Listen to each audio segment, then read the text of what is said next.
बिस्मिल्लाहिर्रहमानिर्रहीम। आज मेरे गांव दैपा में चुनाव का जन सैलाब, चुनावी मीटिंग नहीं, जन सैलाब का संचालन कर रहे मेरे छोटे भाई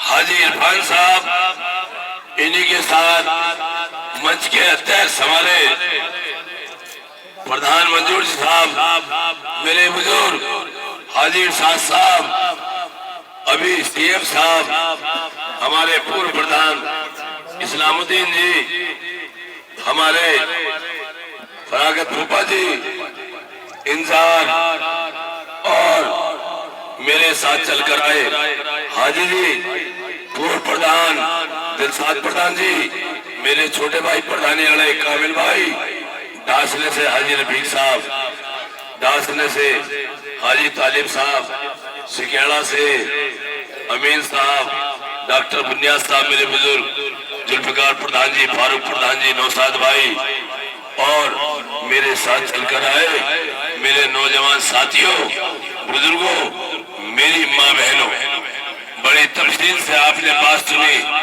अभी मेरे भाई हाजी इरफान साहब ने जो संचालन में कहा, मैं अपने त्यागी भाइयों का और अपने ब्राह्मण भाइयों का तहे दिल से शुक्रिया अदा करता हूँ।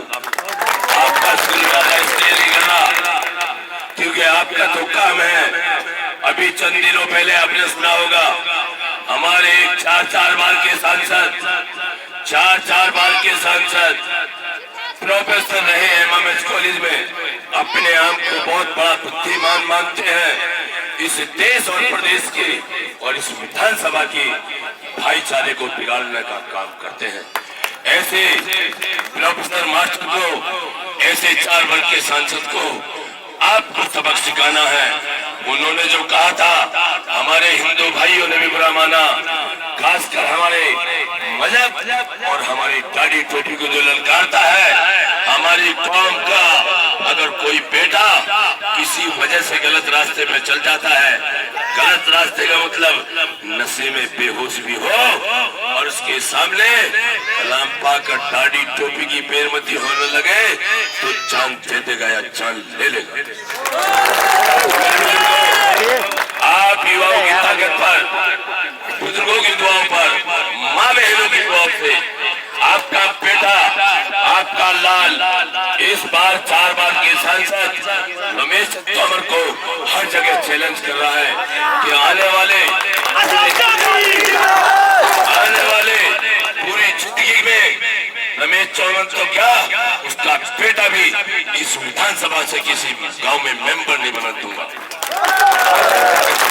क्योंकि हमारी पूरी विधानसभा भाईचारे को कायम करती है, इंसानियत को पैदा करती है। हमारा कलाम पाक, हमारी हदीस, हमारे नबी की सुन्नत इंसानियत पैदा करती है, इंसानियत बताती है, हमें गलत रास्ता नहीं बताती, इसलिए हम गलत रास्तों पे नहीं चलेंगे। रहा मौजूदा विधायक की बात, अरे मौजूदा विधायक तू गलत फहमी में जी गया, तू गलत फहमी में जी गया। अरे तू तो सिक्किल गहलौत का ना हुआ जिसने पाल के तुम्हें खड़ा कर दिया। अरे जिसने पाला उसको डस के, तो अब तेने ये सोचा 5 साल मेरे बुजुर्गों की, मेरे नौजवान भाइयों की बेइज्जती कर मैंने पूरे पिलखवे के अंदर, आपको पता है, अपने युवा लड़कों को लेकर साथ मैंने कहा बुजुर्गों से कि तुम तो दुआओं में बैठ जाओ, मैं युवाओं के साथ गश्त करता हूँ और गश्त करा इसी पिलखवे के अंदर जो मेरे भाई बोल नहीं सकते थे, आज 10,000 लड़के सीना तान कर जिंदे दिल से मुर्दारी दिल के उनका खत्म करा और खत्म करने के बाद आज उस दरवेश को पिलखवे के अंदर उसके घर में घुसाने का काम करा। कहता है मेरे कई लड़कों को टॉर्चर करा। एक आर्किटेक्ट था, उसके भाई निरपेश ने कहा कि नक्शे तो मैं ही पास करूंगा। अरे निरपेश, तुम्हारा वक्त खत्म हुआ, क्यों हुआ? अरे तू एसपीडीए में तो क्या, जीडीए में तो क्या, अगर तू गोरखपुर न मिला तो मेरा नाम भी असलम नहीं। मेरे बालकों को, भाइयों को, नौजवानों को चैलेंज करेगा। अब तो वोट भी हमारा, नोट भी हमारा और पिछले छोले बादाम भी हम खाएंगे, ताकतवर भी हम होंगे, अपना विकास भी करेंगे, दूसरों का भी। इसके साथ बहकने की जरूरत नहीं है किसी से भी, बिल्कुल। ये रमेश चंद्र तोमर कहता है 1.25 लाख दाढ़ी टोपी वालों को अंदर कर देगा। अरे बेवकूफ, तुझे तो यही पता नहीं है 1,41,000 एक वोट पे मेहनत करी है और 60,000 चाटो भाई हमारे साथ। उसके बाद विनोद तोमर आए होंगे यहाँ, विनोद तोमर, ऋषिपाल तोमर। अरे कुछ लोग हैं, हमने चैलेंज करा, धौलाना मीटिंग में कहा 35 साल हमने तुम्हें विधायकी दे दी, 25 साल सांसद दे दी, त्यागी भाइयों को राज्यपाल त्यागी 30 साल विधायक बना दिया, ये हमारा दम था। अरे हम कहना चाहते हैं कि एहसान फरामोशो, एहसान का बदला दे दो, एहसान मत रखो। तो मैंने जब चैलेंज किया तो बहुत ठाकुर भाई आए, ब्राह्मण भाइयों को तो पूरा इन्होंने तंगी कर रखा है। ब्राह्मण भाइयों के मकान ढाने का काम किया, उनकी दुकानें ढाने का काम किया, प्रजापतियों को इलाके के अंदर एक सैनी समाज के बेटे को चेयरमैन ने निकलन दी। तो आज चंद शराब के तहत से ये सच्ची और पक्की बात हो गई है। अब तक तुम्हारे बेटे, तुम्हारे लाल, तुम्हारे नौजवान भाइयों टिकट के पीछे भागते थे, ये तुमने अब साबित कर दिया कि टिकट अब तुम्हारे पीछे भागे, पीछे भागे। क्यों? छोटी छोटी बच्चियां, माँ बहन बेटियां तस्बीह पढ़कर, सिपारे पढ़कर, कलाम पाक पढ़कर अपनी कौम, अपने बेटे को लिए दुआ करती है, ऐ अल्लाह हमें भी इज्जत वाले बना दे, हमें भी इज्जत वाले बना दे। ये दौलत की चाबी है, ये कुर्सी जिस कौम पे आ जाती है, ये कुर्सी जिस कौम पे आ जाती है उसकी ताकत, इज्जत खुद बढ़ जाती है ना। आज देख लो, कल मैं धौलाना साइन करने गया था कलेक्ट्रेट में। हाजी जी, कल धौलाना कलेक्ट्रेट में एक साइन करने थे, गाड़ी में अंदर चला गया, कई लड़के मेरे बाहर रह गए। तो कुछ ठाकुर समाज के भाई कह रहे थे, अरे हार तो गए, हार को सम्मानित तो रख लो, अब तुम्हें सम्मानित हार भी नहीं मिलेगी इंशाअल्लाह। अरे मेरे नौजवान साथियों, आपको बता दूं समाजवादी पार्टी की बात, मैं बुराई नहीं करता। बहुत से मेरे भाई आते हैं आजम खां के नाम पे, भाई आजम खां के नाम पे वोट मांगते हैं। हम कहते हैं, दिल ठोक के कहते हैं, आजम भाई हमारे बड़े भाई हैं। अगर आजम भाई अब चुनाव लड़ने आते तो सबसे पहले मैं उनके गले में माला डालकर उनके साथ, आज जो आजम भाई के नाम पे वोट मांगना है उनसे कह देना, आजम भाई को रामपुर हम चुनाव लड़ाने जाएंगे, तन भी देंगे, धन भी देंगे, खून भी देंगे, जान भी देंगे। यहाँ के आजम खां अल्लाह ने भेज दिए हैं, यहाँ उस आजम खां को चुनाव लड़ाना है जो यहाँ मौजूदा है। खिलाफत नहीं करते। समाजवादी पार्टी ने मुरादनगर का ब्लॉक, प्रमुख यादव, रजापुर यादव, भोजपुर यादव, तुम्हारे धौलाने में यादव, गढ़ में यादव, बुलंदशहर खुर्जा में यादव, छाने में यादव, 1 लाख तुम्हारा लड़ा जिला पंचायत प्रमुखी।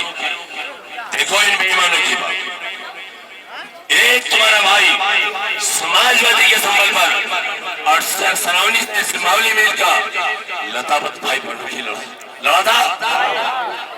6 यादव ने विरोध, एक हमारे भाई ने 2.5 करोड़ रुपए लगाए, इन बेईमानों ने यादव ने हराने का हमारे भाई को काम किया। इनसे बदला लेना है। आज सुबह में आ रहा था, मैं तैयार होकर निकल गया, इकले गांव में मेरे सैफी समाज का एक भाई रहता है अमीन, वो आया, उसने कहा कल मेरी मुजूरी होगी यादव भाइयों से। क्यों? लोग कल ये कह रहे थे बीजेपी के प्रोग्राम में, जाके पता कर लो, आपका नान टूटी पुड़िया गड़ी टोटल यादव, समाजवादी को नहीं, रमेश चंद्र तोमर को वोट दे रहा है, उसको दे रहा है जो दाढ़ी टोपी 1.25 लाख को अंदर की बात करता है। पता कर लेना, मेरी बात झूठी निकले तो मैं चुनाव से बाहर चला जाऊंगा।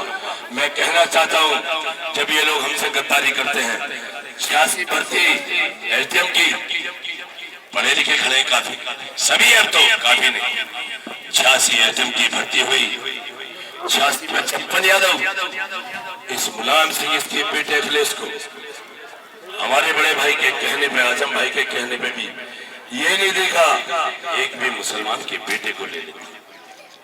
8 ठेका तो यादव, नौकरी तो यादव, टेंडर तो यादव, प्रमुखी यादव, मंत्री यादव, सब कुछ यादव।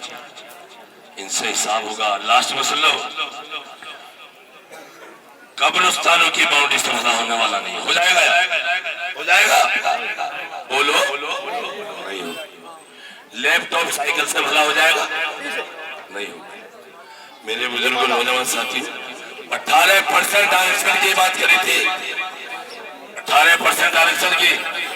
5 साल ये बेईमान आरक्षण पे नहीं बोले। क्यों नहीं बोले?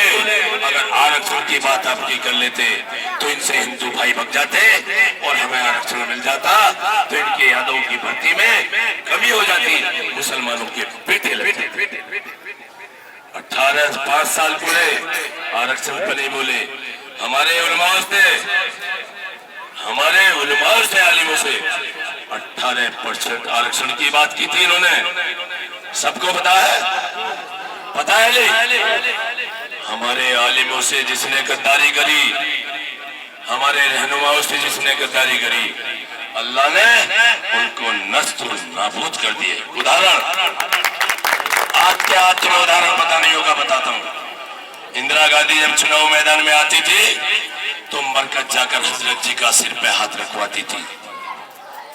जब उन्होंने हमारी शिक्षा और हमारी नौकरियों को लूटा तो अल्लाह से दुआ कर दी, खत्म है तो नहीं नाम। उसके बाद चौधरी चरण सिंह नोटबोर्ड सपोर्ट हमारा लिया। उत्तर प्रदेश में मुख्यमंत्री बनने के बाद सबसे पहले उत्तर प्रदेश का जिम्मेदारा खत्म करा। चूंकि उत्तर प्रदेश के अंदर मुसलमानों का जिम्मेदारा था, उसने धोखा करा, खत्म। और अब कह इस मुलायम से ने खत्म करा, उसके बेटे ने उसका तख्ता पलट दिया। चाचा कह रहा दूसरी पार्टी बनाऊंगा। अरे आपकी बीजेपी तो गई नोटबंदी में और ये सपा की गुटबंदी में, आपका वार है इंशाअल्लाह, आपका वार है। ज्यादा न कहते हुए अब रमेश चंद तोमर जैसे बात करते 3 तलाक की, सुना, खूब मेहनत करी। 3 तलाक बताओ कैसे होती है? एक तो होगी दिल्ली बीजेपी, एक बिहार और यूपी में होने जा रही है। अब लास्ट में वो पल्ला बटन है तुम्हारा सबसे ऊपर, एक वोट। मेरी माँ बहनों, रोटियां घर में जब बनाना, जब तक एक वोट न डालियो, एक वोट डालकर एक वोट को निकालने का काम करना। इसी के साथ ज्यादा न कहते हुए इस चुनाव को इतना बढ़ा दो कि आने वाला लोकसभा का टिकट भी तुम्हारी कौम के पीछे हुआ।